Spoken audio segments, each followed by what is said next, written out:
नमस्कार शिक्षक मित्र हो.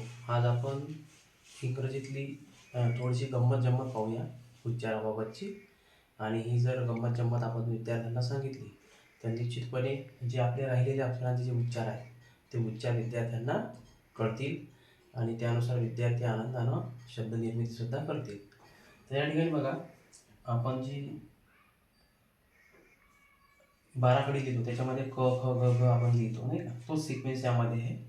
याच्यामध्ये गंमत आहे. ती गंमत जर आपण मुलांना सांगितली तर त्यांचे उच्चार सुद्धा पाठ करायची गरज नाही आहे. या ठिकाणी क आहे, क नंतर ख आहे, ख नंतर ग आहे, ग नंतर घ आहे, च छ ज झ ट ठ ड ढ न त थ द ध न प फ ब भ म. आता या ठिकाणी बघा, ही जी पहिली राग आहे आणि ही जी तिसरी राग आहे, याच्यामध्ये फार एक मॅजिक दडलेलं आहे की आपल्याला आपण विद्यार्थ्यांना सांगितलं किंवा केचा उच्चार मराठीमध्ये क होतो आणि इंग्रजीमध्ये के होतो. काहीच नाही, जर आपल्याला ख तयार करायचं असेल तर या केच्या पुढे एच लावायचं, झाला ख. विद्यार्थ्यांना आपण सांगितलेलं की ग म्हणजे जी, ग जर तयार करायचा त्याचा उच्चार जी होतो, मग त्याच्यापुढे जर एच लावला आपण तर झाला ग तयार. च सी एच हे जर विद्यार्थ्यांनी या ठिकाणी पाठ केलं तर आता छ होईल. काय होईल, फक्त या च्या मागे एच लावायचं, म्हणजे छ. ज आहे, जेचा उच्चार ज मराठीमध्ये होतो, त्या मागे जर आपण जे एच लावला झाला झ तयार. ट आहे, टीचा ट होतो, मग ठ साठी काय, ठ साठी टीच्या मागे एच लावायचा.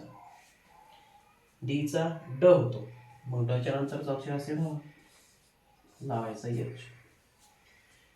तो आहे, टीचा त होतो, मग थ म्हणजेच काय, या टीच्या मागे एच लावायचा. डीचा द, मग ध म्हणजे काय, डीच्या मागे एच लावायचा. प पीचा प, मग फ म्हणजे काय, पीच्या मागे एच लावायचा. ब या ठिकाणी बीचा ब, भ म्हणजे काय, बीच्या मागे एच लावायचा. आजच्या दिवशी आपल्याला विद्यार्थ्यांना हेच अक्षर द्यायचे आहे आणि विद्यार्थ्यांना सरावासाठी प्रेरित करायचं आहे. आणि याच अक्षरांचा जो सराव आहे तो विद्यार्थ्यांकडून आपल्याला आज करून घ्यायचा आहे. तर आज आपण इथंच थांबूया. म्हणजे या निमित्तानं आपले जे काही सर्व अक्षर होते, सर्व अक्षरांचे उच्चार आहेत ते उच्चार किंवा स्पेलिंग तयार करणं या ठिकाणी विद्यार्थ्यांना सहज जमेल. या ठिकाणी आजच्या दिवशी आपण इथंच थांबूया. धन्यवाद.